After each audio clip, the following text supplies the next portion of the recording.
We're No back. one does care. Engage. No one cares at all. That is how Mr. Crusher feels at the end of this exciting episode Exciting. of Star Trek: The Next Exciting Generation, episode. called "The First Duty." Hello, welcome back, friends. How are you? I'm not excited, that's for sure. Oh. This is going to be a good discussion. I can tell already. Well, who wants to take the summary on this one? I'm ready, actually. I know you're ready. I already know your rating, as a matter of fact. Oh, I know, and I took lots of notes. There's like a ton. Like I showed you my notes. I have 4 notes. Like four, just 4 things that you scribbled. Just 4 things written on my piece of paper. There's usually a lot more. Paper. Oh my gosh! I'm impressed. Wow. All right, so shall I do the summary? You want me to do the summary? You want to do it? Or you want No, I don't want to do it. I mean, if you give the summary, giving the summary on the show is kind of. You do the summary. Usually sets the pace, so I think you should. That's do the why summary. All right, fine. Here we go. Go. This was a preview, or like a soft pilot within a show for a Starfleet Academy show, and it was awesome. Oh, I took it back. I should have done the summary. I agree that that's a nice conversation to have. I agree that that's a nice conversation to have, but that is not how you begin a summary. It was Wesley never. Crusher. It was never. Wesley. Hang on, Wesley. I know. I'm just teasing. This is a dream. False. It's Wrong. a Starfleet boy dream. False. Your first duty is to the truth. Who ordered the code red? Sorry, I'm sorry. Black alert. This was that movie in an episode, though. What? A Few Good Men. A Few Good Men. Can I just give the summary like that? This is A Few Good Men in space, and the teenage version or whatever. Or I saw something online that called it Degrassi, Star Trek Degrassi. Oh, but Lord, but anyways, getting back on track. The Enterprise is going back home to Earth because Picard is tasked with giving the commencement speech at this year's Starfleet graduation, and he's really honored and he's excited to see Wesley. And on the way back, he gets a phone call, a hologram. What a boring time in the Star Trek era that the captain of the flagship of the Enterprise, like the flagship of the fleet, has to just go home and give a speech, right? Don't interrupt my summary, cadet. I'm sorry. So anyways, Admiral Brandt calls him up and she says, there's been an accident, and then we go to the credits. And if you were seeing this for the first time, they were just talking about how excited they were to see Wesley. So you're like, oh shit, Wesley's like maimed or deformed or something happened. We come back from can I interrupt for a moment?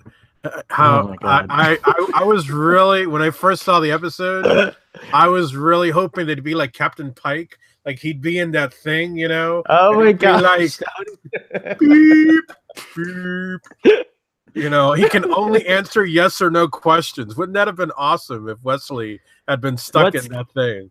That would have been what's Star Trek Discovery episode. Captain Pike's wheelchair going to be like? Because they can only answer yes or no questions in the 23rd century. Wow. Yeah, it was a really bad accident. Anyways, back to this episode. Wesley, it turns out Wesley was in fact injured in some sort of training exercise that they were doing, and but he's going to be okay. However, one of 5 cadets that were involved in the exercise, Cadet Albert, is killed. So immediately there's this nice scene with Picard and Crusher where she's kind of trying to maintain her professionality, if you will, but you could tell she's like totally a wreck inside. And then there's touching scenes there or whatever. Then we go to Starfleet Academy and we see Wesley, and there's like a lot of more touchy-feely nice things going on there, but then he gets weird when the leader of his squadron comes in, Tom Paris. Well, it is weird when someone from Voyager shows up. Well, he wasn't on Voyager. Didn't exist at this time. Which just makes it extra weird. But like how a cool temporal would it have anomaly. been if how cool would it have been if Paris was actually Locarno, because he would have had all the motivation to go to the Maquis and Look, do you can't things. start making starting up all these conversations while you do your summary. Oh yeah, you're right. Sorry. Okay. Summary, and then we have to talk about Objection sustained. Wow. Wow. I feel like you're in a court martial here. Yeah, that's kind of like what it is. So anyways, Wesley gets weird and asks them to leave, and then he and Locarno start talking about what they're gonna say. Oh, track on the tube. What happened to? Uh-oh. He got so mad. Oh no. Oh, there he you stormed are. off. What happened? Did you get mad? He got really angry and stormed off. Did you get mad? Like, screw this crap. Sean was like, screw this summary. Was I ejected? I didn't do anything. No, you didn't. You left. You left. You got so fed up with this summary. You just left. How is this summary so long? The summary is longer than the episode. No, it's almost over. Let me just get I'll there. be right back, by the way. I'll be right back. You keep going. So Don't leave me here alone with the summary. So anyways, don't leave me alone with this summary. Oh my goodness. This episode has already descended into madness. Yes. Wait till you see how I relate this episode to my real life. Oh my god. It's gonna be great. Everyone loves those segments, like how this relates specifically to Sahel. Starfleet boy. Where was I? Oh yeah, so they're kind of like, you could tell they're trying to like figure out what to say, because obviously something went wrong and they're trying to cover it up. So we get to see a bunch of scenes in a courtroom where the cool Vulcan captain and Admiral Brandt are interrogating, or rather, I guess, questioning the students. It's not really an interrogation, but anyways, the students decide to lie. And it ends up that this is a mistake, because there's data contradicting some of their statements, and the court becomes suspicious. Well, Captain Picard starts a side investigation, because he is Space Poirot after all. Glad I got back to hear Space Poirot. Yeah. Wow. Hercule Poirot. Jean-Luc Picard. That was a really bad Poirot accent, but anyways, it was better than Kenneth Branagh's. Oh no, stop it. Okay, we gotta move forward. So anyways, Picard's investigation determines that the cadets may have been trying to attempt something called a Culver burst rather than a Jaeger loop, as they stated. And the Culver burst has been outlawed for over 100 years, because the last time it was attempted, all 5 cadets died in the attempt, in the training, no less. Not even at the actual attempt or whatever. So Picard confronts Wesley, and Wesley all but agrees with him. And then you get the biggest ass whooping I've ever seen Picard give. It was awesome. He really puts Wesley in his place, and he yells and he gets passionate. And then the title of the episode comes into play. The first duty of every Starfleet member is to the truth. Yeah, or whatever. I forget the exact phrasing. And what I've totally left out of the summary is that Picard has a confidant at the school named Boothby, which is the side plot. And we discover a little bit about Picard's past. So Picard goes to Boothby one more time to kind of figure things out, and he realizes that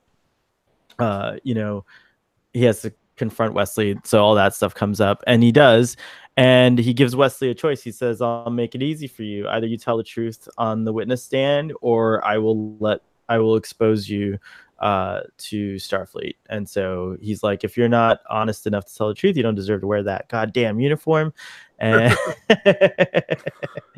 even though Captain Picard's lied a million times at this point, but we can talk about that during the episode. I still forgive him. Anyways, so Wesley does the right thing and comes forward, and Tom Paris is expelled. His name's actually Locarno. Sorry, Nick Locarno. Nick Locarno. He even sounds like a swarthy individual. No, I'm just kidding.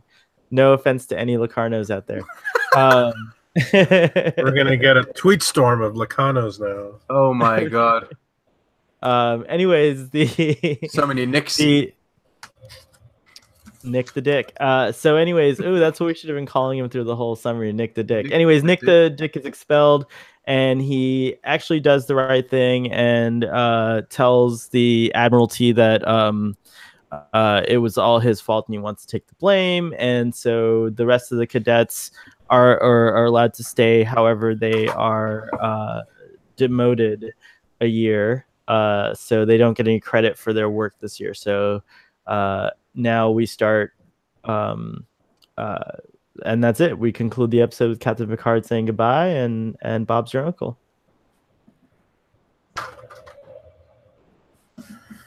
All right. That was an excellent summary. Thank you. Thank you.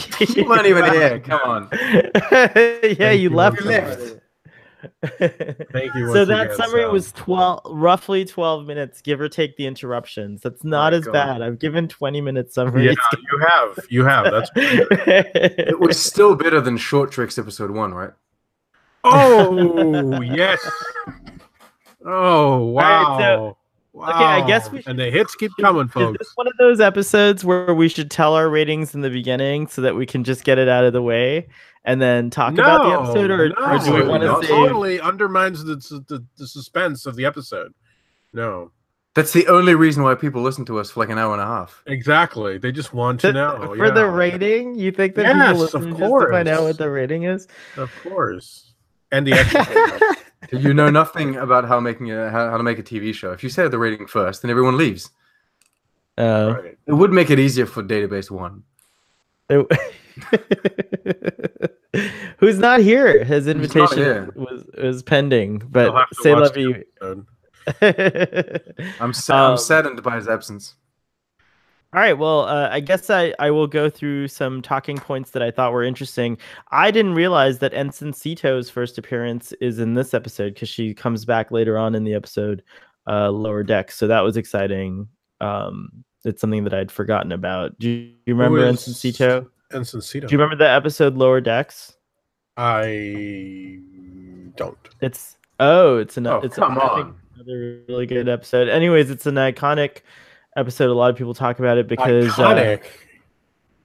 because Captain Picard this character who appeared in this episode first comes back in that episode, and Captain Picard basically sacrifices her like on a mission. He knowingly sends her into a death mission, and she goes, and there's it's crazy. Is that in season 7? That's not Lower Decks, isn't it? Lower Decks is where Lower Decks is where Picard is in like a shuttle with 4 other crew members that are struggling crew members. No, I mean there might be a scene, but it's the episode that starts out with like all these trainees. No, it is Lower Decks. Yeah, with Ensign Sito. Okay, yeah. I know my Ensign Sito, bro. Wow. So okay. Apparently, it's interesting that they did this horrible thing, but she still gets to serve on the flagship.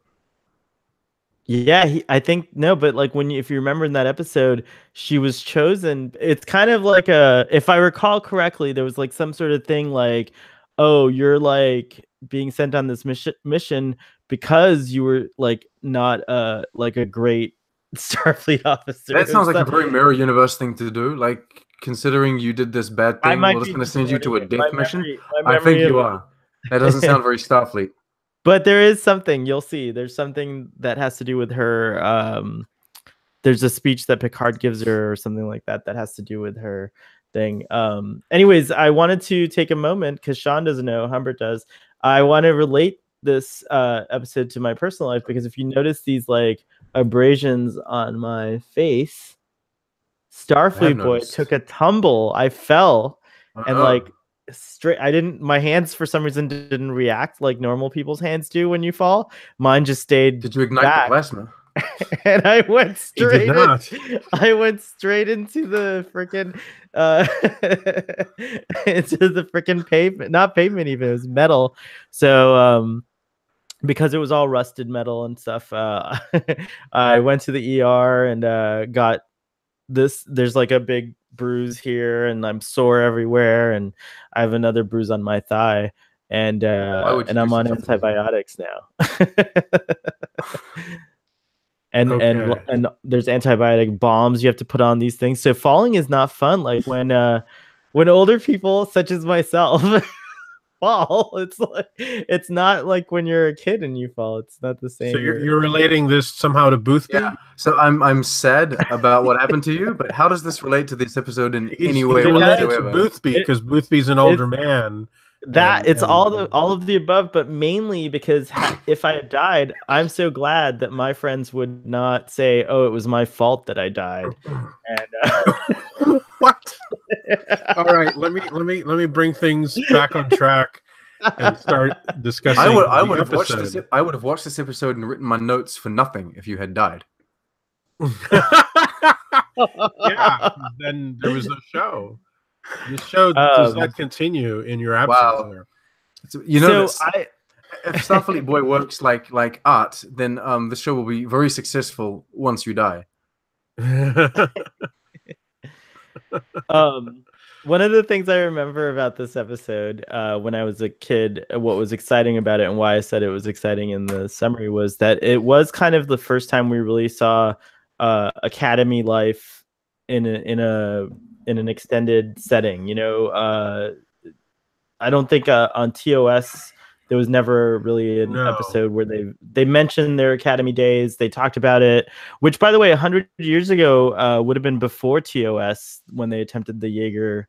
I mean, not the Jägermeister loop, the Culver loop, or the Culver burst, which I wish was Culber so that it could somehow tie into Discovery, but unfortunately, no, we can't do that.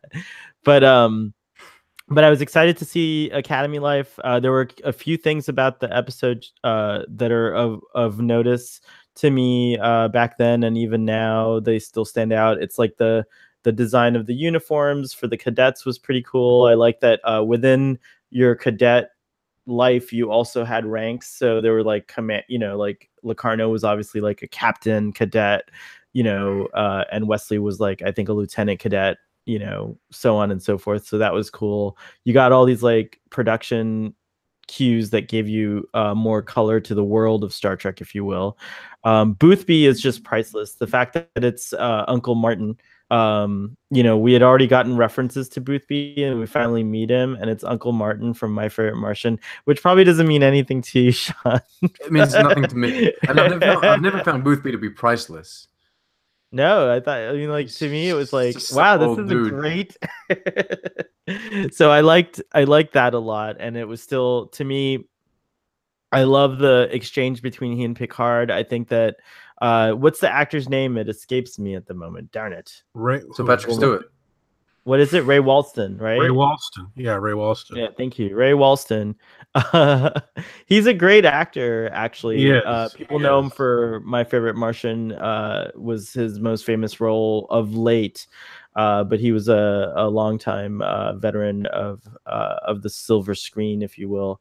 And was that a TV show? Was that like a sitcom? Was that like Yeah, it was a sitcom. My Favorite Martian was 60s. Was probably still in black and white. Oh wow! My God, this was before life was in color. Yeah, Ray Walston goes way back. Yeah, and I grew up watching reruns of My Favorite Martian with my family, so that was a fun thing to do. Yeah. Single camera. I even remember the a lot of great gags on that show, and then also I remember the theme to this day. And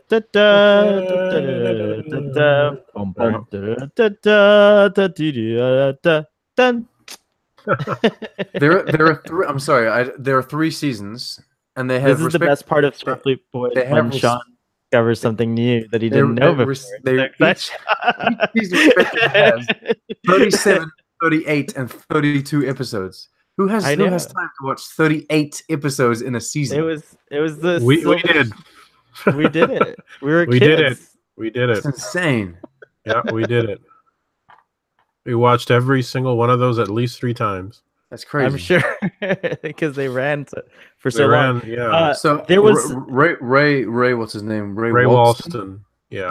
Ray Walston younger, as my favorite Martian, reminds me of Martin Freeman. Oh yes. Yeah. I see it. I concur.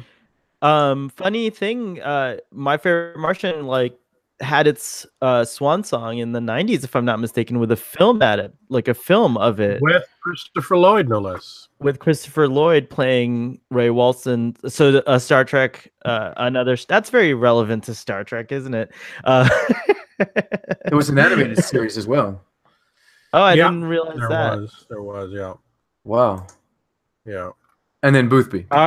I think now that you have your little baby on the tube there, something that you should consider watching with her when she's a little older is reruns of My Favorite Martian. It's good, wholesome family fun, and it's anyways. Save the movie for when she's way older. And then there's this movie, which I don't remember being good, but I do know that Ray Walston appeared in the film. I remember. Yeah, he had a small cameo. It was a box office failure.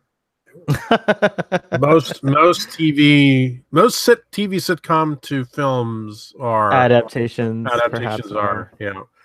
But it sounds wrong, doesn't it? TV sitcom film adaptation just sounds wrong. It does. That's why they should not make them. Yeah. And then, if I'm not mistaken, this might be from an alternate reality that I'm remembering this. But Lucas Cruikshank did a short-lived TV show. He's famous for being Fred on YouTube. For those who know that, who? Called Marvin, it's Fred! or something. Yeah, that guy. He did like a show, a sitcom where he was from Mars or perhaps maybe another planet, but I'm not sure. But it's Alf is the remake of My Favorite Martian. I mean, there's just the idea of harboring an alien in your home. Well, I mean, Ray Walston is a revered character actor of his time. I think the last major part of note that he did was he was on the show Picket Fences, where he played a rascally old judge, and he just had that he just had a great voice and a face, a great face and personality. And I think when he appeared on Next Generation, it was it's like when you see these genre, I mean, I don't think it happens so much now, but in earlier times, you had certain actors that seemed to populate genre material. You would keep seeing certain actors pop up in sci-fi movies or horror movies and whatnot. And I think when Ray Walston, what's that? Do you? Certain actors keep. Yeah, because a lot of the inevitable Expanse plug, but a lot of the people from the Expanse cross over to Star Trek and so on and so forth. I think it still is something today, and people that work on Game of Thrones will be moving on to either the Game of Thrones spin-off or, for example, something like the Middle Earth series, which is again fantasy. I think there's still a genre kind of. Well, it'd be like today's pillars of television are like You try to work on what you enjoy. I think so. If you're a fan of science fiction, you'll probably stick within that realm. I think one of those actors actually is Jason Isaacs. I think people get excited the same way when they see Jason Isaacs appear on a show. That's the kind of thing, but it's not. I get what the doctor's saying, because Ray Walston and those of his ilk are no longer. They're like unicorns. They no longer exist. The industry has just changed. Yeah, I mean, it's like genre royalty to have him on the show and to play, and I really like his part. I thought the way he related to Picard. I actually now relate to this episode more than I did back then. I think because since I work at a high school, and that whole thing of you're like the AV booth. Yeah, I feel like I'm kind of like the old guy, in the school. The kids come back. Oh, I remember. No, but seriously, that whole thing of like, I forget what was the line that Picard quoted Boothby, and he said it back to Crusher. I just was there to make sure that you listen to your inner voice, or something cheesy like that. I've actually been in that situation. I mean, I haven't used the cheesy line like that, but I have been there where the kids are going to do something. They're good kids, but they're going to do something stupid. And I show up and I'm like, I'm on the periphery, and I'm like, because I'm not a teacher. So I don't have that quality of being able to tell them. You are Boothby. Right. I'm not in that hierarchy to them. So I see things and I hear things that the teachers don't, and I'm like, well, if you really want to do that, but just think that, and then later on they're like, oh, mister, you're right. I'm not going to do that, and blah, blah, blah. So I love his invitation. Those are the people that are going to be watching Starfleet Academy, the show. Yeah, totally. Right. Wait, okay. So can we go into a impromptu, because you're probably the most up and up on the news here, Sean, especially since you talk about it on your channel, which is a good place to go and catch Star Trek news for me. Is there a Starfleet Academy series, or is that just still a rumor? Is that planned? No, it's not a rumor. So the official announcement that CBS made once they signed their 5-year deal with Kurtzman is they gave us 5 bullet points of projects that were in the works. And the bullet points were an animated series, a Picard series, a Starfleet Academy series, a Khan series, and another project that they just didn't want to reveal anything about. So those were the 5 bullet points that they showed us. So either they just said, what could we do? And then they just lied and said, hey, we have all this in the works. Or those are really the shows that they have planned. Well, technically, Paramount has had a Starfleet Academy show in the works since the 80s. That's true. So they wouldn't be lying strictly, but I don't believe there's actually. This is part of Kurtzman. This is part of Kurtzman's plan. This is part of Kurtzman's game plan. And the thing is, I do, because at first I thought the bullet points are kind of phony, but then they actually came out and said Picard is a thing and it's happening. And they didn't just say it's a miniseries. It's an ongoing series. It's going to have multiple seasons. So they have faith. Discovery has somehow managed to rekindle the love for Star Trek in this world, and it's generating enough, money and views to motivate all of these other shows. And Kurtzman seems, I don't know, he seems like he had all this planned before the other two got fired. It really looked like because it was like a week later, he comes up and says, "Hey, look, I have all this," and they're like, "Oh, okay, well, awesome, you're the showrunner now." I'm pretty sure if I were Alex Kurtzman, I'd be chomping at the bit to do Star Trek. I think he's. I would too. I think he's it's a safer bit to do this than the Universal Monsters universe, right? Oh my god! Because that was his original game plan. I was like, well, I'm going to do the Mummy, and then I'm going to do Bride of Frankenstein, and then that deserves its own podcast. Let me tell you. So the Mummy didn't exactly work out, and so yeah. So this don't get me started on that. I have so much to say about that, but I won't. Anyways, just to tie into what we were saying before, Oscar Isaac. The actor that does Poe Dameron, yes, in Star Wars, I would say is a very genre actor, because I've only seen him in sci-fi at this point. He's in Annihilation, Ex Machina. So yeah, Star Wars. I never even thought about that, because I associate him with there's that driving movie that's really good, Drive, I think it's called. He was also in that movie. It's a historical. Okay. By the way, Oscar remember. Oscar Isaacs hails from our hometown, Miami. Yeah, he comes from So Miami. Yep. he's a Miami native, and he used to work at Baptist Hospital as an orderly back in the day. Wow. So if I had this injury back in the day, he may have been tending to your my nurse. wounds. And now he does amazing science fiction. Yeah. Awesome. There's another universe where Oscar Isaacs is constantly tending to my wounds. Anyways, back to the episode, folks. Back to the episode. Sorry, I got a little. These antibiotics. This episode was co-written by Naren Shankar, I think it is. Oh, okay. Which he is currently an executive producer on The Expanse. Ooh. Which nice. Which is cool. That is pretty cool. That's a cool Expanse connection, because every episode we're going to talk about The Expanse. Well, this is justified. This time it was justified, right? It is. No, it is. Have we promoted The Expanse enough on Starfleet Boy? I don't know. Going back to, if I may continue on my Boothby points here.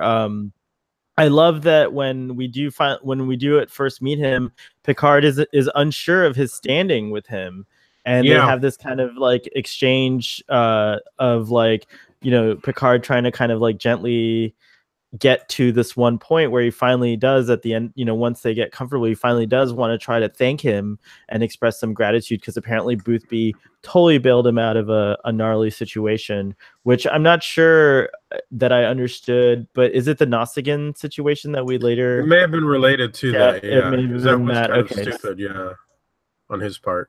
Apparently he did a lot of stupid things. He just... Yeah, what's interesting is the hair comment. Yes, well, that is a funny thing, and those of us who have lost our hair. No, but I'm just saying, is the constant debate over whether or not Picard had hair in his, because there's no debate. It's Nemesis puts that into Nemesis. question. Yes, but Nemesis continuity, right? Nemesis. He shaved his head one time. You could still have hair and shave your head. Maybe he liked shaving his head that one time, or maybe he caught Rigelian fleas or lice. Like Rigelian fleas. He had to shave his hair. It can happen. There's the one photo. Wow, those Rigelian women, man, you gotta watch out for them. You mess with those Rigelian women and you get fleas. And you got to shave your head. From a person. Wow. And why women? It could have been a Rigelian man. We know. Anyway, ladies and gentlemen. Picard's love life on today's episode. He could have gotten them on the Boothby was trying to advise him. Don't hang out with those Rigelian men. You'll get the lice, boy. Boy, don't hang out with them. You'll have to shave your head. Anyways, Boothby doesn't let him. He says, he says, think nothing of it. This is turning out to be, it's going to be Sean's favorite episode of Starfleet Boy. I already know it. I haven't heard him laugh this much in a minute. Anyways, I'll close my Boothby thing by saying that I am still delighted by that. You have a final statement about the Rigelian fleas.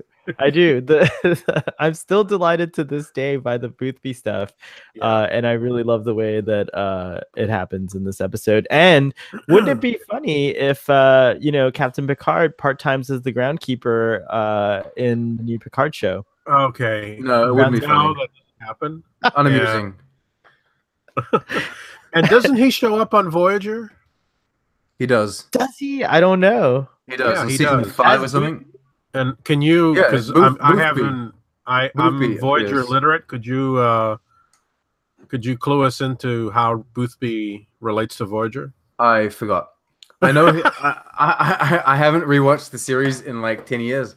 I've started rewatching Voyager now. I'm at season 2, but I do remember. I do remember that he's clearly in season. I think it's season 5.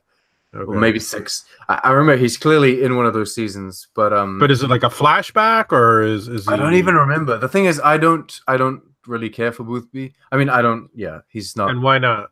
Interesting. What is it? What is it that does not interest you about Boothby? I don't know. I don't know. Well, I don't know the actor from anything else, so No, but I just don't. the character, like how he relates to Picard. You didn't find that at all interesting. Not really. I get what they're trying to do, Hmm. but I don't think it's done that well, especially with a character like Picard, where I get that they're trying to say that he did have flaws and he did do stupid stuff, but it's not something I would rather see him. I don't know. It doesn't suit that kind of relationship. Doesn't suit Picard, in my opinion. Hmm. It would be like Riker. Riker's too perfect as well. Like Riker's all about being honor and duty and what have you. I would see a more troubled character, relating more to Boothby and having those kind of moments. But yeah, but then just having this, I don't know. I think that like what I Maybe like maybe about when I'm I think older, I'll appreciate the character more. well, I don't think you have to be older. Like, do you have an older person outside of me, Starfleet boy? Just kidding. I don't give you a hard time. But do you have in your life that you can remember at school, like a role model that was older, perhaps a teacher or a friend or any number of things, Oh, a absolutely, coworker. So absolutely. that's what I think Boothby kind of represents is just that, like, no Oh, matter how smart we are, no matter how true we are, like as humans, we're all capable of making mistakes. If we're convinced that something is the truth, we're going to pursue it. And sometimes you need someone outside of you or someone with more experience, perhaps. And that doesn't mean they're older. I don't want to be an ageist, but no, absolutely. I had a teacher but that I someone would go back to. who's like that. I had a teacher. I had a teacher that I would go back to, and so once I actually left like that school and went into learning pastry and chocolate, I would go back and bring him cakes and shit, and we had a good relationship. And he's the one that really helped me get into the school that I wanted to go to, and like we have this kind of Boothby Picard relationship. I just don't think it's well executed. I In think this it is episode. because there's especially the one scene when they're walking where I kind of love this because it kind of tells you what their relationship was actually like back then. Like I get the impression that Picard and Boothby came together because of this incident, whatever they're referring to. But before that, Boothby might have thought Picard was just like a stupid, runt, and Picard thought Boothby was like a crotchety old man, like just a crotchety, like angry person. And so they kind of allude to this because he says so much. Picard says something like, and you could see the Boothby that's talking to Picard at this point is like super friendly and like you could tell that they have a deep friendship, and he's like not an angry man, and he even says he's like, I was an angry old man back then, like he's changed himself, like to Picard, so I don't know. I think that like the way I related to my personal life is my first job working for the Florida Park Service. There was like a Boothby type character. He was like super rigid and rules oriented, and I was always trying to find ways to cut down on work or take shortcuts, and he would catch me, and like I hated it, but we became the best of friends. And later on when I realized, oh, this guy was like helping me out like big time, like so I don't know. And then, of course, in the episode, Picard is naturally something like that to Wesley. Yes. And so I think, I mean, obviously, the episode's focus is on Wesley, and it's very sons and fathers. It's very much so, even though these are not people that are related to each other. I think that biologically, I think that Boothby represents in an archetype of a father figure to Picard, who necessarily who saved him out of a jam and made him rethink the way he saw things, like was looking at life. And in this situation here, Wesley has to be kind of like pulled back from the brink in a sense, also because Wesley's definitely doing something. We haven't even gotten into the meat and potatoes of the episode, but the question I have is like, Wesley's culpability and all that stuff. He's definitely doing something wrong, although technically he's not. He's telling the truth. He's omitting certain things. He's just choosing not to tell the whole story, but he's not necessarily lying is the kind of rationale that he's using.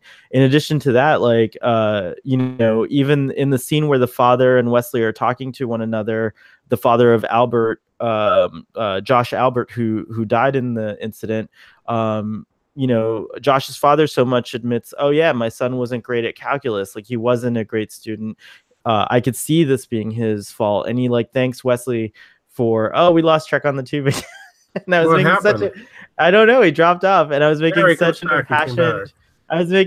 impassioned, Keep going. He's back. Keep going. Keep going. Well, anyways, to me, that's the kind of like thing that's awesome about this episode is that there's a lot of drama packed into this like 48 minutes or whatever, and a lot really dense like kind of themes and materials to just like kind of ponder upon, you know. What do you guys think? Well, I actually I liked the episode overall. I did find that I liked the fact that they were willing to take the Wesley character, who was such a golden boy, as you say, and he would always do the right thing, and put him in some morally gray territory, and seeing him go through the decision-making process, and you know, for a while making the wrong decision. And I think it added some complexity to his character. The character that this guy Robert Duncan McNeil played, you know, I see that type all the time. The guy who just, you know, comes in, takes, you know, he's the natural leader and people gravitate towards him and they would just go over the cliff for him, even when he or she is advocating for something that may be not the right thing to do, but they'll do it because he has such a force of personality, and overall is not a terrible person, but just, you know. So I mean, I think there were a lot of things in this episode that were relatable beyond you know, the sci-fi trappings. I think this is an episode that probably would attract people who would not normally watch a Star Trek episode. There were themes in it that don't alienate people who don't know what a phaser or a transporter beam is, you know. And I think that's the strength of the episode. I think the acting over, especially Patrick Stewart, was really good. I give kudos to the episode to try and reinforce the idea that Beverly Crusher and Wesley Crusher are mother and son. It's sometimes I doubt that, but this episode kind of, you know, I mean, she comes, she goes to see him, gives him a little kiss on the cheek. I think it's the most maternal I've ever seen her towards him, really, on the show. Otherwise, they just sort of appear to be just fellow crew members, you know. And I feel like as a later in life watch, Sean. So when you rewatch this when you're 40, we could have this discussion again. One thing that's really kind of like attractive about this episode is that those moments, there's a lot of attention given to. I am being an ageist. Shoot me. Yeah, no. But anyways, you seem to not understand my opinion on the episode. I'm not a fan of the moments between Picard and Boothby specifically, but I think the episode is good. Oh. I enjoy seeing more of Starfleet Academy. I enjoy seeing Wesley Crusher being peer pressured, because it shows you that, you know, he may be very smart, but he can be pretty weak-minded. Because in a sense, when he's on the Enterprise, he's always doing things right, but you could see that as like, that's positive peer pressure. He's always doing things right because Data's always doing things right and Geordi is. So he's just being like everyone else, trying to fit in. And then so this time he's put with people that aren't doing things right, and again, he's trying to fit in. So I like that kind of situation. I also like the conversation that he has with his mother. I love when Picard gets mad. Well, he's like mad/disappointed. I love all that. It's just like that. You two were talking about Boothby earlier, and I don't see the appeal of those scenes specifically. Maybe I will later, but I just didn't see that. Plus, he's moaning about his flowers. Like, who gives a shit? Yeah, or you don't even have. Yeah, you don't have to love Boothby. I mean, like, I think that definitely the Doctor and I have a sentimental attachment. I think he's a character. His character or whatever. Yeah. I think he's a character that it would be great to see him better if they did the Starfleet Academy. I would like to see it not in the future. I would like to see the Starfleet Academy you know, set during the TNG era, or maybe a little earlier. Maybe set like when Picard was a cadet, that kind of stuff. Not to show specifically Picard, but to show Boothby as a recurring character. And I think it would be better to explore him that way. But to have him in an episode kind of feels like a waste of time, or like it's weighing it down. I know they're trying to add backstory to Picard, but we don't need it. We already have it. But don't you feel like they've mentioned him like at least 3 times already this season, and last season I think maybe is the first time he came up, and so the show's. I know, but you have to understand that like they mention him, then they bring him in, but it's truly just fan service for you that know the actor. Yeah. To me, it's not anything else. But it's also that's what, and it doesn't bring anything to the episode. Yeah, it doesn't help the episode. This is a legitimate. Yeah, this is a legitimate debate. This is the issue. It because it's that actor, right? Yeah. And then you find something that interests you in what he says and what he does because it is that actor. I don't give a shit. I've never seen the guy. All right, I'm not gonna say I can't comment on his acting. I can't comment on anything because I don't know him, and he doesn't displease me. He's just not like that's that moment where I would go and like make myself a cup of cocoa and then come back, and then once the scene is over, I would continue watching the episode. So what would you like? If you were rewriting it, forget about the actor for a moment. Like now that you actually watched it in earnest and paid attention to the scenes, unless you did go make a cup of cocoa when he came on. But now that you watched it, like what would you have done differently if you had the reins at the time, you know, or the ability to do so? Like how would you have made those scenes more compelling, perhaps? Because I always loved this I would have used the groundskeeper. Like in a modern era, I think we have a lot more actors and a lot more possibilities, a lot more sets. We can do a lot more things. I would have just added a whole bunch of more characters. I would have maybe added like a teacher dynamic, and then maybe I would have had a groundskeeper, but it would have been like paralleled to how the teachers react to their decision.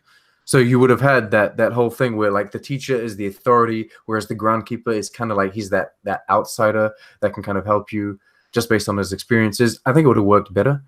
You would have added more. This episode is a victim of its times because I think they should have done an episode in maybe season 3 or like season 4 where they had Wesley Crusher and his 4 friends and all of the 5 of them being at the academy. They should have showed us an episode of all of them being friends. They should have showed us that like friendship, that dynamic that they had. We would have explored and got to know those characters well, and we would have seen the before accident. And then when you get to this episode, we now see the after accident. They're all, you know, kind of awkward. They're all kind of cold. They're going through this thing. They're trying to process. It would have been better for us, the audience, like to see the character first alive and then gone. It would have been hard. It would have been more interesting to see how Wesley Crusher reacts to that. And then they should have kept Nick. And that's the character that they should have integrated into Voyager.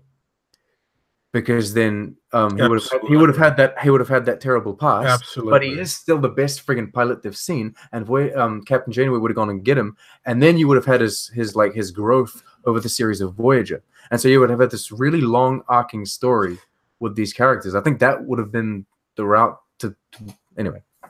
I can't argue with that. Agree. I agree with that about the Nick character. Absolutely.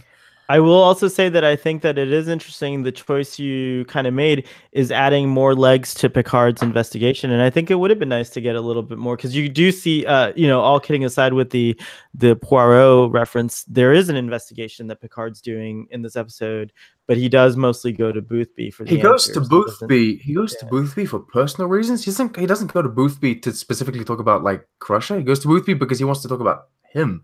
Whereas I would have seen Picard talking to teachers, to other parents, to other people that were involved, like other students, and then you would have had Picard, you know, he's that kind of guy that goes to talk to people. Like, he just tries to figure stuff out. Then he goes to like Data and Geordi on the ship and says, can you do better than Starfleet? I mean, Picard's going, he's kind of like going about this in a very like interesting way. But I do think that what you're perceiving there, I perceived it a little differently, where I thought like there was this subtle understanding between the two where he couldn't ask directly, like, is Nick Locarno an asshole? Like, what's your opinion on these guys? Like, Boothby never says anything explicitly bad about them, but when he's describing Nick and the way he's like, like, you remember, he's like, their squadron, what is it, Delta Squadron? What was it called? Nova. No, thank you.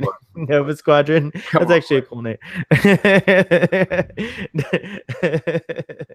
Nova Squadron. He's like, he's describing Nova Squadron and he compares them to being gods. And he's like, Picard, think about, he's like knocking on Picard's head a little bit, like saying, like, think about this situation and the amount of pressure that these four survivors rather are under right now.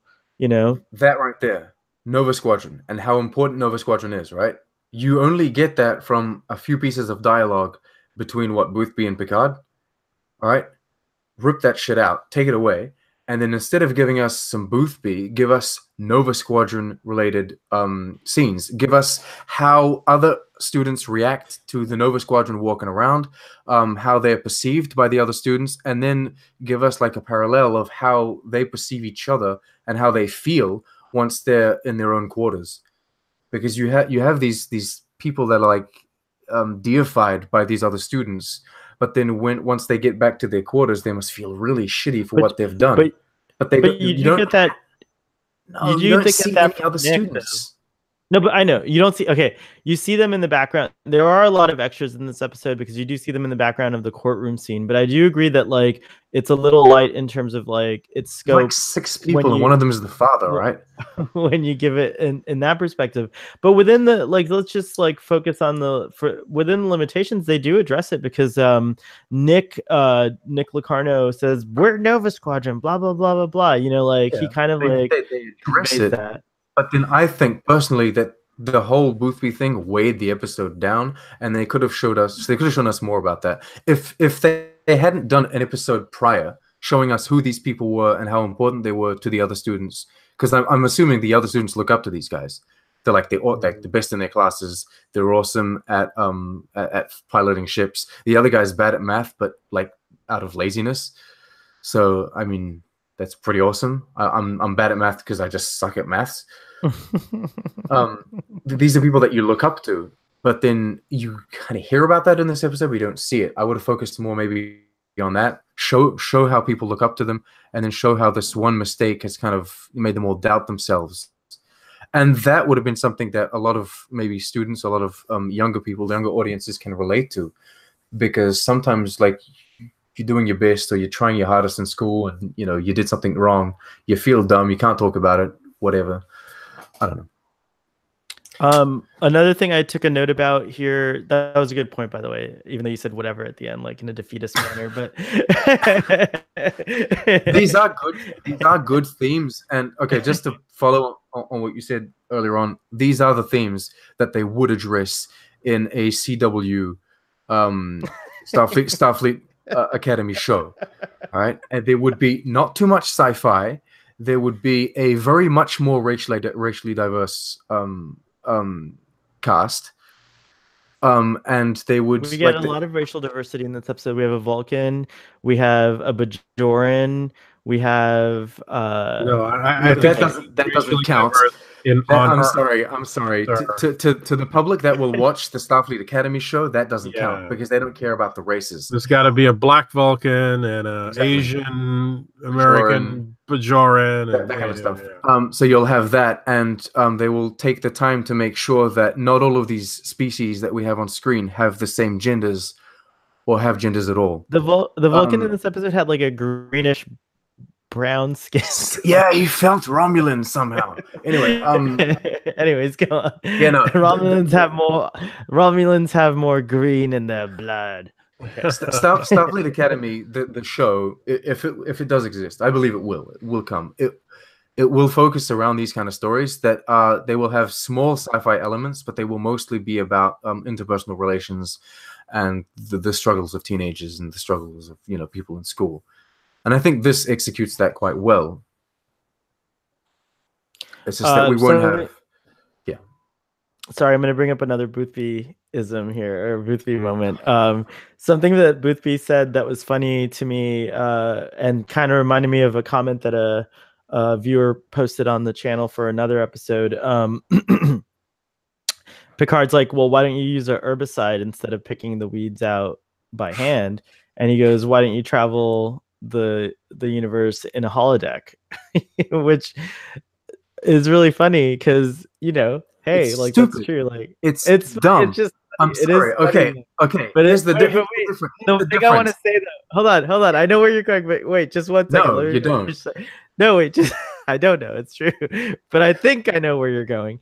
And so, anyways, the person who commented on the channel, I had his or her screen name in my head, but they've got a X-Men logo.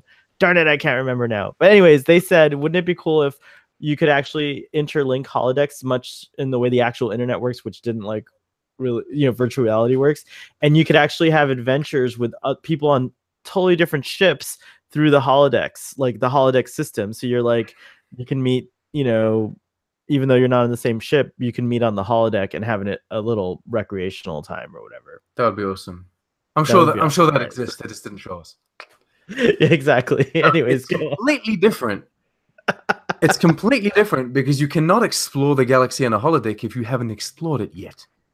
How are you going to create a planet on a holodeck that you've never seen before? You need to go there physically, see it, scan it, recreate it first. This friggin' plant, you can't use your herbicide on it. So we actually... I think there was more to that. I mean, because... Yeah, you know, right now we're having a debate right now where, you know, do we send people? I think what he was going for is like, do we send, you know, why do we send people into space? We can just as easily send probes into space, which is the debate that NASA has with itself all the time. The probes can send telemetry to these holodecks, and then you can explore the universe from a holodeck. Anyway, so I mean, right. So I mean, I think, you know, I think the crux of what Boothby was saying is like, well, why do you people go out into space when you know you could explore it in a different way that doesn't involve getting your hands dirty? Another world. I think that's what he was saying. Another world sends out a distress signal, right? Another planet sends out a distress signal.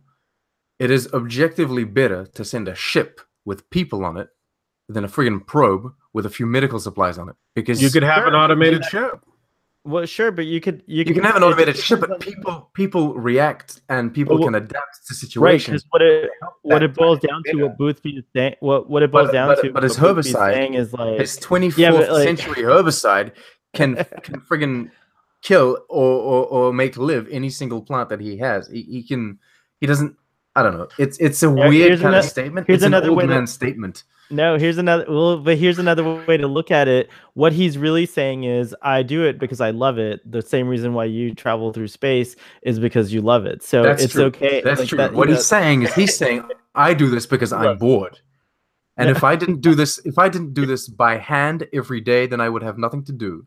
I would sit in my office and I would have an automatic system. I would push a button and it would and save the plant. Where's Gary? I find this fascinating, by the way.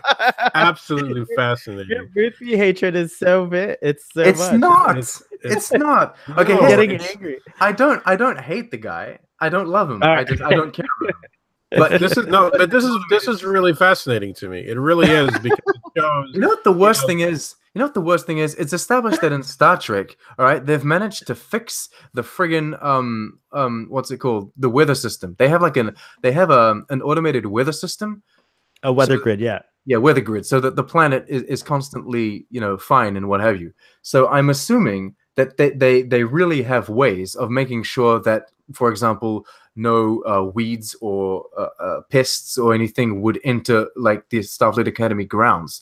They're keeping this dude on the grounds doing this stuff just because he won't go home. No. And think about what the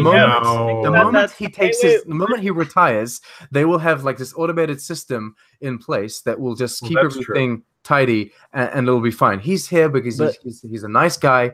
He's part of the decor.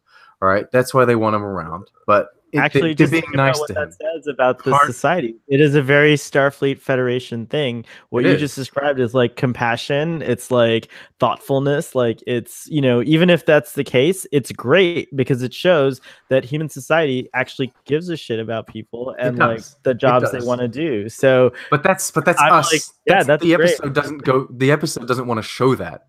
It does. through what you just said that. We have this discussion. The episode doesn't show that. No, but the episode does prompt our discussions, young man. Get off my lawn! Get off my bridge! No, I'm just kidding. I'm also shocked and appalled that students would run on his plants, run around and destroy his plants. I find that inadmissible. How do Starfleet Academy students? The rebel Wesley, how do they dare do that? His first, that was his first transgression was when he fell into the plants on that sex planet. So it was like, that was actually the first time he became a delinquent was when he yeah, I mean, like, is it any wonder why to death, wasn't he? Yeah, is it any wonder why he's where he's at and why he's making these decisions? We should have known this from that. They should send him to the New Zealand penal colony. I mean, rehabilitation center. All right. The other thing I wrote in my notes. We're running an hour into this, folks. Just to let you know. We're almost, almost. And there's been 40 minutes of Boothby. Wow. Yeah, it was a great discussion so far. Okay, I guess I could stop there, like with my notes. I do have a few things I'll say for my closing statement because I think you guys are gonna hate my rating. But let's see what happens. Hold on, but Sean, you have 4 things on your notes. Let's. Yeah, we want to know have you got. Well, I had Noreen Shankar as an executive producer for The Expanse. Now that was my first note. I've said I've never been a fan of trial episodes, so I'm not a fan of trial episodes. Really? Okay. But I do. Interesting. I do appreciate this episode because it does relate to Starfleet Academy life, and it shows us a side of Starfleet that we've never really seen before. It explores that, so I did enjoy that. I said Boothby first appearance, so I did mention something about Boothby, and the other one was Picard mad in all caps. Because I think that is an amazing scene. It's not so much mad. I regret writing that. It's more disappointment. He's kind of just surprised that Wesley has acted in this way, and then he goes on about this he has this amazing speech. But I think it is a touching moment, and I think it's a nice follow up to the last time we saw Crusher was with Picard alone on that planet, that desert, right? It was like the final mission, and that was one of the first podcasts that I did with you guys. Actually, yeah, that's right. And so I liked that episode, and I like this one, and I think Wesley Crusher works best with Picard because it has that dynamic. It's also very sad to think that Picard never has a son, and then for some reason Generations kills his brother. And I don't know why they just massacred his entire family. Wow. The writers are brutal. The writers are really brutal.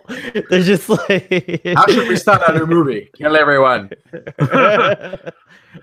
What fired George R. Martin. Go home. Picard's a little too happy. Let's make him miserable, shall we? No, it's true. Papa. Papa. Good notes, all good scenes. You mentioned something about the never having a son, but I did, especially in the beginning of this episode when Picard and Dr. Crusher first encounter Wesley after his injury. I was gonna say, I know where you're going.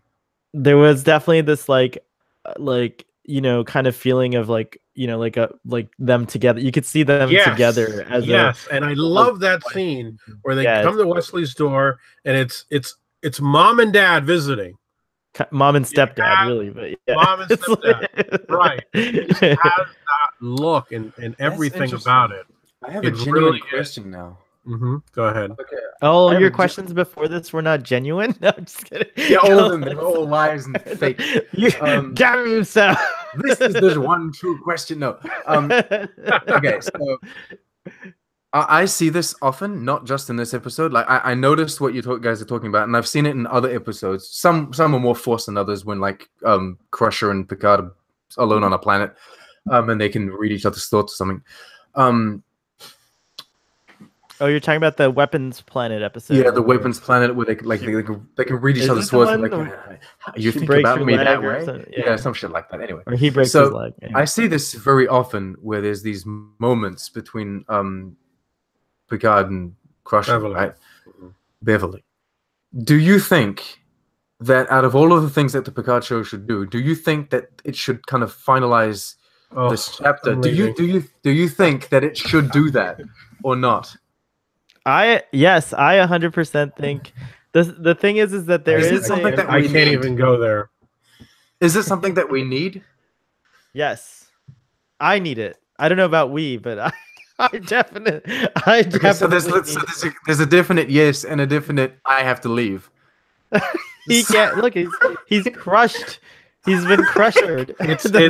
From moment one, I feel that the show has just not taken advantage of that whole relationship, and it's one of my big complaints against Next Generation. Just as a show, always has been.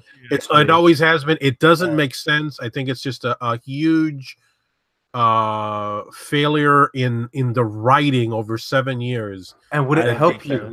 Would it help you that over multiple seasons in this new Picard show, assuming the Picard show is nothing like Discovery and you enjoy it, right? Would you be pleased to see this relationship evolve and come to like the logical conclusion they should be together, right?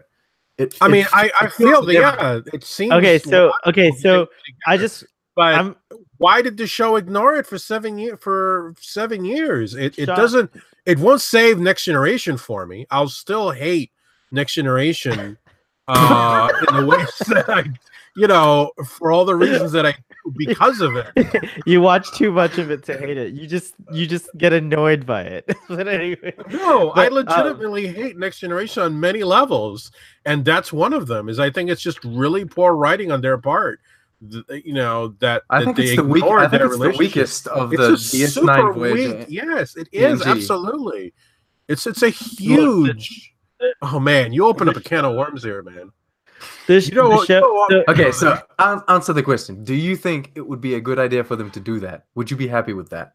I don't know. It would be, yes. Yeah, if it were done right. Okay, this is always assuming they do things like right. I would think it would make sense, but it doesn't somehow save Next Generation in my eyes. Next Generation's failed on that. So it would be nice that they finally rectify it. Yes. Well, speaking to this point, there's another show, space opera, written by one of the writers of this show and Deep Space Nine, called Battlestar Galactica, reimagining of the original Battlestar Galactica. And now I understand a little bit now why you love that show so much more, because there is the Adama and President Rosalind. It's a very similar dynamic to Beverly and Picard, and it's resolved the way that you think it should. Yeah, I think it was resolved. Spoilers. I think it was resolved correctly. Starfleet Boy is not spoiler free. I'm sorry. and Battlestar Galactica is so good that even knowing that, you're still gonna enjoy watching it. Han Solo dies. What else can we spoil? Oh god. Before we move on, protect Hedwig. Okay, sorry, that was a reference to one of my favorite podcasts right now. Mark Hamill confirmed that Luke Skywalker will be in Star Wars Episode 9. Yeah, as a ghost, probably. Probably as a Force ghost, I'm assuming. Yeah. Or as his surprise twin brother.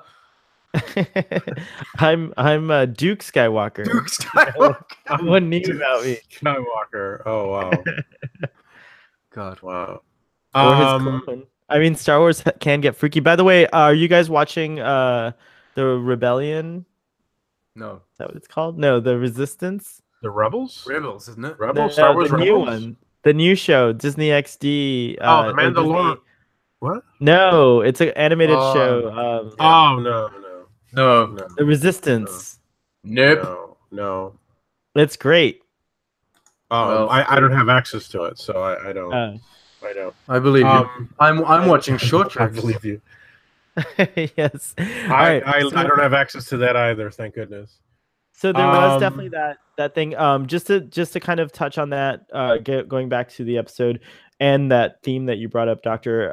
I actually love the way that it plays out. I'm a fan of these Victorian unrequited romances, and I think that showing the restraint they have to show, and all the complexities of their career choices and serving on the same ship, and the power play and authority that's concerned with it, and how Picard is a person who values his authority and discipline and all that stuff. I think it plays out exactly how I would envision a relationship like that would. But this is a controversial episode. Differing opinions about Boothby, differing opinions about Picard and Crusher. I love this episode. It's a great discussion. I always do the beyond canon bits. There's a Next Generation novel called The Best and the Brightest that takes this idea of Starfleet Academy and kind of runs with it more, and it's got several characters from this episode in that novel. Okay. And there's actually, I'm going to see if I can I'm going to attempt to share my screen once again. Nice. Screen share. So I recognize the Picard, but is that supposed to be Wesley Crusher? Crusher. Hmm? In front of you? Your figurines. Oh, yes. This is supposed to be. Yes, this is gonna. This and is it's supposed Cadet to be. Wesley. Yeah. Let's put him Okay. up closer to the screen while you try me... to do two things at once. I'll take your word for it. Am I sharing the screen now? Well, No. when you speak, yeah. Oh, okay. Well, this is Oh no, wait, go to I'm not sharing the screen. Oh, go I'm to not. the little sorry. green screen share button on the left-hand side bar. Oh, okay, there we go. I was Share. doing this tutorial. And This then is the sorry tutorial about that. portion. Oh, nice. I Okay, saw so then this is they actually had a title called Starfleet Academy, and they had that Boothby. was Nog. Was that Nog? That was Nog, and this is from Paramount Comics, and presenting for the first time ever Star Trek, Starfleet Academy. So this is an idea that has come up quite often in Star Trek. Two humans, an Andorian, a Vulcan, and a Ferengi. Yeah, and as you can see, we have Boothby here. Oh, look, and there's Admiral. And there is the Admiral. Yes, exactly. So what was her name? Brand. There's a dog licking Nog's earlobe. Is he aroused? Actually, there's something to arouse him later. Let me see if I can find the page. There we go. We have and she throws him out. I guess he walked in on her. Naked 60 Andorians is something that we need desperately on Star Trek. Absolutely. All right. You hear me, Discovery Season 3? Naked Andorians. At the time, we just got hair on the Klingons, so and a D7 or whatever it is. Thank goodness. One thing at a time. One thing at a time. Sexy Andorians can come next season. Sexy Andorians. It would be interesting if they confirmed the four gender thing, that it only exists in like beta canon. It would be interesting. Fake Wesley Crusher. Are you critiquing Wesley Crusher's likeness? I find his likeness somewhat somewhat lacking. Doesn't look like him at all. What do you think Starfleet cadets carry around in their cargo pants? If they had put his eyes yellow, if they had put his eyes yellow, he could have been just as much Data. Oh wow. That's funny. It is interesting to me that the uniform the cadets are wearing becomes the more or less the standard design after this, because you do get in Deep Space Nine a variation of it, but similar, where the color, the division color is only on the shoulders, and upper chest. I like the Voyager uniforms a lot until I see them from head to toe. And that's when I don't like them anymore. I like seeing them in the episode because you only see this, but then when you see like the full body, it I don't know. In the defense of Discovery, I like the design. I'm not too much a fan of like all blue, but I wasn't a fan of all blue in Enterprise either. But I think that the designs are pretty good. Did you guys miss any characters in this episode that you think should have been in this episode that weren't? No. Like you didn't think Riker No. should have been in this episode? No. It's fine. No, I mean, I don't want to belabor this episode. We're already kind of running at it over an hour. It's fine to take the stories away from the ship and away from the crew sometimes. Yeah, I agree. To give us new characters, because then like you would have done this traditional thing where all of these characters would have interacted with either Wesley or Picard, and they would have all given their opinion. But we pretty much each know like their opinions, right? Worf would have said it's dishonorable, and I mean, it's just we know. Wow. No, I agree with that sentiment, and actually, I think the only kind of flaw in that I really found that stood out in the episode was when Picard went back to the ship and was having Geordi and Data look into the whole thing, because it seemed like the admiral and the two admirals that were conducting the inquiry, they knew what was going on. They knew what was on. They just didn't know the details, but they knew there was something fishy. So, and then they had the footage from the whatever that satellite back there. So I feel that when Picard goes back and tells Data and Geordi, "Oh, look into it," and blah blah blah, that just kind of seemed like filler for me. Now that you mention it, you're right. It kind of feels like these admirals already knew everything that was going on, and you're following Picard doing an investigation that had already been done. Yeah, I mean, exactly. Yeah. I mean, well, how could you say that, though? At the conclusion of the trial, the admiral says, we have all these suspicions, but we don't actually have evidence. Well, they need someone to admit and it. Picard is the only one that, but the thing is that like Picard is the only one that guesses the truth, if you will. No, I disagree. No, they all guessed the truth. They all guessed the truth. But no, they didn't know. Even Picard didn't get Wesley to admit it. Right. Yeah, but like Picard's the one who like figures out that they were actually trying to do the Culver maneuver. The starburst. They might have known that too. They might have known that too, but nobody had the way to get it out, get the truth out. Yeah, but why do you think they wouldn't just do what Picard did himself and say? Because only Picard can do that, because he has the personal relationship with Wesley. Remember that they're admirals, and they're saying, "Look, guys, we know the gig is up." They gave him, I think that if they knew, but they have too much hair to do that. Exactly. I think that if they knew, they would have looped Picard in on it anyways. I don't think that they work that. I don't think Starfleet works the way that you're suggesting. Like, I think that there is, despite like many times that the admirals have been the bad guys, and I see how you're conditioned to think that they're like up to no good, but I think that in this case they genuinely scheming admirals. They genuinely never trust the admiral. The specifics. I think they really were going to dismiss the case with like reprimands, and then they were right. They were, but still, they didn't. I don't think they knew like the way Picard knew.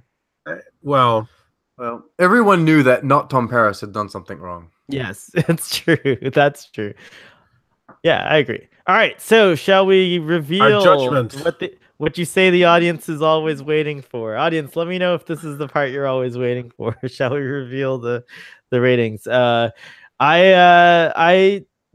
this discussion, I have to admit that you got me to think a little bit about my rating. However, despite that, I still rank this episode as a 10. It is a 10 in my mind. Dude, it's crazy. I don't know what that reaction is. Crazy. I think he just likes being right. I think he's shocked and appalled. Wait, I have to make this point when he comes back. That's so funny. He's mad. He's genuinely angry. Look, he's disappointed and distraught. He's resting on his chair. He can't do anything. The doctor has given the doctor a heart attack or something like that. Well, I mean, even the Enterprise has flipped on its back. Well, anyways, come back, Doctor. Come back. Come back to us. Come back to us, Doctor. Doctor, come back. We have to have you participate. We need to just come back for a moment. Don't worry. So now that you know my rating and the worst part of your shock is over, one thing that I said I was going to save for the defense of the rating is that something we didn't talk about at all is that I did think that this episode was unique and interesting and deserves like extra points just because the direction was really good. Like the way that like it's hard to play these like essentially like, multiple stories in the air and have them tie in so well. And I think Paul Lynch, I think is the director of this episode, did a great job. I liked I liked it a lot. So, and that's that. You know what? I find it mean and ridiculous that you think Voyager is bad. I didn't say that. Considering you give this episode a 10. Okay, I did say that. And I think that you should upgrade all of your Discovery ratings based on this 10. It doesn't work that way. We know from previous Starfleet Point discussions that part of it is sentimental value and like your own personal entertainment, I suppose, factors into this, not just the prediction. All right, someone else give their. I'm curious now. I want to see how off the mark I am from you guys. Whoever wants to go next, go next. Quite. Is it me? Is it you? Yeah, you might as well go. I'll go. The correct answer is that it is a 7. Wow, it is a solid really episode. It has good performances. It adds to our appreciation of Star Trek and how Starfleet works and all that stuff. And I think it works as a character exploration of not only Wesley but Picard as well. It works, and it's an episode with resonance. Boothby will return, and Sito and Sito returns, and the events are. And I think I think the events that happen here have an impact on Wesley going forward. Because obviously Wesley does. I mean, again, we may have to have a discussion about whether or not Nemesis is canon, but it is. I think it was settled. I think it was settled. Rigelian fleas. I think that's. But Wesley doesn't Wesley leave Starfleet in the one where he meets the Indians? Yep. And then he's back in Starfleet uniform in Nemesis, like nothing.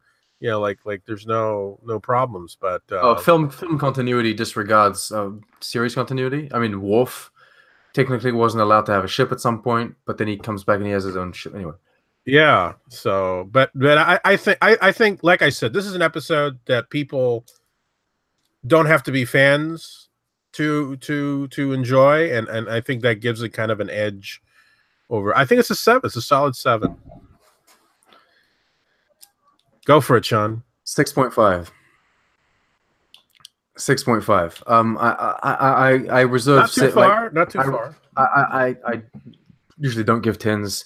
8s and 9s are for like really exceptional episodes. 7s are for those really good episodes that I really enjoy. This I think is a solid episode. It just isn't one of those amazing ones. It's not a great one. I think it's good. I have no real complaints when it comes to I think there's a lot of effort in the sets, in like those little CG representations that they did. I think there's a lot of effort in the acting was good, the costumes, the props, it was all great. It's just that there are certain scenes that dragged it down. Boothby for me personally, yes, those scenes with Geordi and Data were kind of like, why do we need that? We should focus more on maybe this group of friends. I would have liked seeing more of how they were friends, and maybe they could have interspersed this with flashbacks to how they were before the event. It would have created more sympathy as well for a dude that died, that I forgot his name. So Josh Albert. Josh the dead man. So What were their names? Sito, Hajar, Locarno. I think it is a good episode. It's Crusher. not. It's by no means flawless. Yeah, no, it's not. Yeah, I have to say, this discussion I found fascinating. The whole Boothby divide, and no, but I want to say this, and I think this is something that is vital in these rewatches and critiquing old shows, older shows, and it's a perfectly valid point. You said the thing that the fact that Ray Walston is Boothby means nothing to you, and the fact of the matter is that going forward, the majority of people who watch this episode, Ray Walston will mean nothing to them because they probably will not have seen My Favorite Martian and all that stuff. So there is sort of a drawback to I guess stunt casting. It worked for us, for Sahel and myself, because we were of the time, but sometimes casting decisions are made, and I think you're right, there's probably greater emotional, I think Sahel and I perceive more in Boothby because of our previous experience with the actor, and maybe it is legitimately not there for viewer. I think that is something that is worth exploring, is maybe you and I see it because we're investing more into it because we see it's Ray Walston and we're bringing our experience with him to the show. There's that component, but I think other people don't, because they don't know who the hell he is.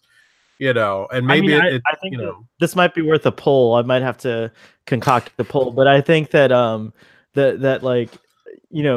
not surprised or upset about Sean's reaction to the character. I mean, he just doesn't like the way it was executed or whatever. But I do think that the show did work to bring this character on, and whether it was stunt casting or not, it was a character we were expecting to see at some point, and it is delightful when you get to see a character that's mentioned a couple of times. So sometimes I don't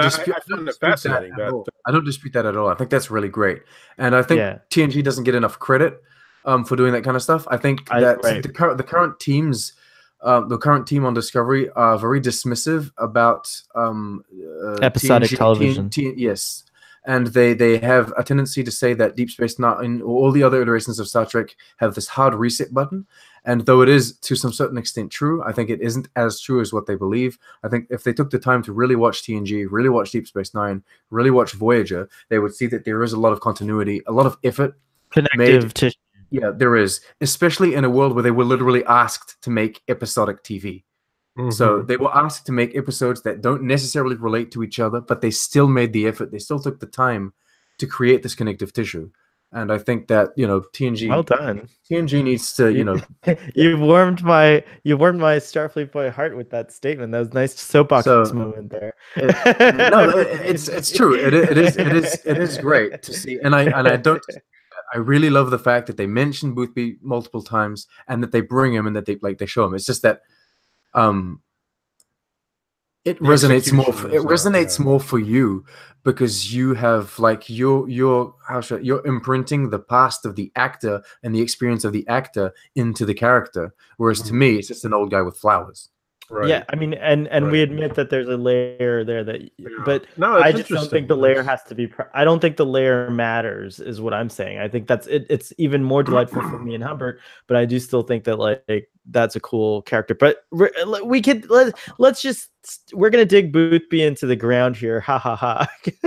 Wow. Well, can I go to Doctor Who for a minute? This reminds me of. In the Day of the Doctor, when they brought out Tom Baker, let's face it, moving forward, people are going to look at that scene, and even I found that to be that was probably the best Doctor Who scene I'd seen in a long time. I have to admit, when I put my emotions aside, the scene itself really made no sense, and it's a stunt. It's a stunt. You know, that's Leonard Nimoy's appearance in Into Darkness, right? So Leonard Nimoy has some sort of valid appearance in Star Trek 09 because he's the connective tissue, right, between the two timelines. But then if you're someone that's never seen, you've only seen Star Trek 09, and then you go to watch Star Trek Into Darkness, you're like, why is this old geezer all of a sudden popping up on the view screen and telling them about all I'm so offended that you just called Leonard Nimoy an old geezer, but go on. I'm putting myself in the shoes of someone else. Right. No, but it's a legitimate argument. It is a legitimate argument. I know. I know what you're saying. Who's this guy? Why is he on the view screen, and why is he commenting about some sort of enemy that we've like never seen before? Or, you know, it's just weird. And it does, you know, it's stunt casting. That's why it's a good idea to have multiple TV shows within the Star Trek universe now, and have, like, for example, you have this Discovery show, you have a Picard show, and you have a Starfleet Academy show. Starfleet Academy, you don't pollute it with all of these, as you say, stunt castings. You have it as a small, like, new show for young people. They can relate to that, they can watch that, and all of these young people will know the actors that are young as well in that show. And for people like you guys, for people like me that know Star Trek, we can go back and watch a Khan show, we can go back and watch like a Picard show, and like you can have this, it's all within the same fandom, but you have these two different groups kind of moving side by side, if that makes any sense. Yeah, comic books. I mean, really, the way the comic books used to be written, they were very much like that. You had titles that had much more appeal to. I mean, when I was growing up, you know, X-Men and Avengers. Those are the titles that all the young kids, you know, the younger readers would go towards, and Spider-Man. But then you had certain titles that were more for the guys who've been reading them since the '60s, you know, and they marketed it at them, you know, those guys, and so yeah, I concur with that. So if you have a Picard show and you can put you could put Boothby in, like you could CG him in, you guys would be like happy to see Boothby in the Picard show or whatever. Yeah. Whereas you couldn't put him in the Starfleet Academy show because like all of these people are younger than me, right? People born in the year 2000 are now adults, so we're literally living in the future. These people don't know what all these actors are. They don't know who they are. They won't be able to relate to the context. Yeah. Right. I think that it's time now to say a few things before we depart. By the way, the average rating for this episode is a 7.83, so that's just way too high. 7.8. That's not bad. My 10 brought the average. I did this legit with a calculator because Gary was. May I just remind you that you're an extremist. You are. You're saying that this episode is as good as Best of Both Worlds. Wow. You realize that? You say this episode is better than Cause and Effect? I give it a 9. I know it's true. I am offended. That's right. You're saying this is better than Cause and Effect. I'm offended. Yeah, it's different. It's not better or worse. It's different. Revise your rating. You say it's not better or worse. It's different. It is better or worse. It's better because it's a 10 instead of a 9. On a scale from 1 to 10, a 10 is higher than a 9. You made it better. Do not question Starfleet Boy. Get off my bridge.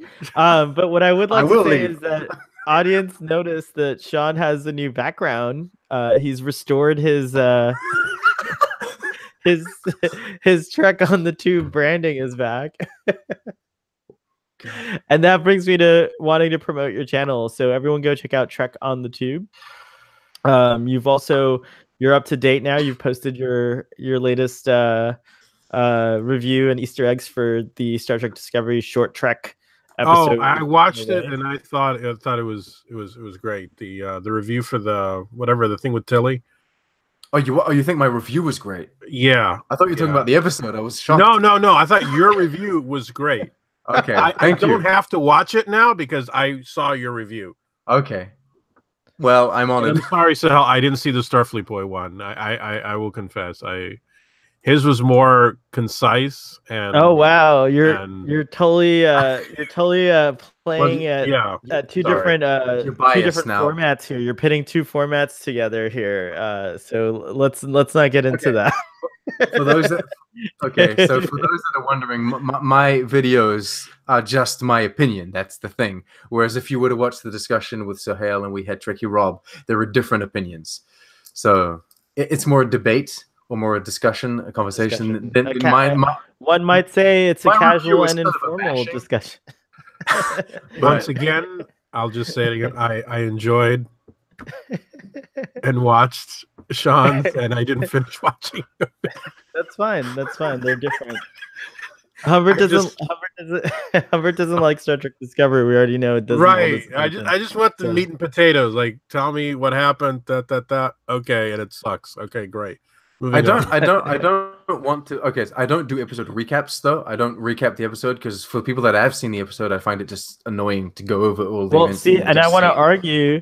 That the reason Hubbard enjoyed your presentation was because he listened to the recap in our presentation, and then it was like, oh, this sounds boring. Let me see what Sean's got going on, and that's how he was even able to understand what you were talking about. That may be very true. That may be very true. But my intention is to create videos. My intention is to review an episode that someone's already seen. All right.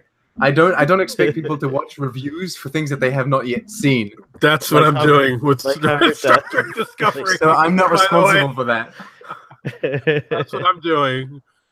Okay. But my intention is not to create a platform on which we can hate Discovery. This Short Treks episode I did not enjoy. I expect to enjoy at least 1 out of the 4. Come on, but this one I didn't enjoy, and there was a lot of people. Like, I did get some interesting comments this time, but it's a lot of people are. My intention is not to create a platform on which people can hate. It is just a discussion. This was my opinion. I didn't like it. There's a lot of tenderness out there right now because there's some backlash against YouTubers like Doomcock. You're the only one that brings them up. I know, because I want to have him on the show to see if he could hang, like if he can actually have a discussion about Star Trek, or if he's just got these scripts that he writes about with these like. I just want to meet Doomcock. I want to know don't you want to meet like the Romulans when they were mysterious and you didn't know who they were? Like, it's just exploring me. I just want to know. Relate. Doomcock to the Romulans. How do you connect things together in your mind? Oh, no one knows the answer to that. Okay, I'm gonna have to go because I do have Baby on the Tube. Yes, Baby on the Tube needs attention. And Doctor, thank you for joining us. I'm sorry we had technical difficulty. We were trying to have Gary and Chris Collins on, so I apologize that we didn't get them on this episode, but maybe we'll get them on the next one. Next week. I do want to give a shout out to the Real Ketwalski and Trekkie Rob. And Trekkie Rob's been throwing some really cool images out from Star Trek Destination in England. Pretty cool. And the Star Trek Deep Space Nine documentary was premiered there. I'm really excited about that, and I can't wait to see it. So that's all we've got for today. Live long and prosper. We'll see you next time, and thank you for listening and watching and being a part of the show. Cheers.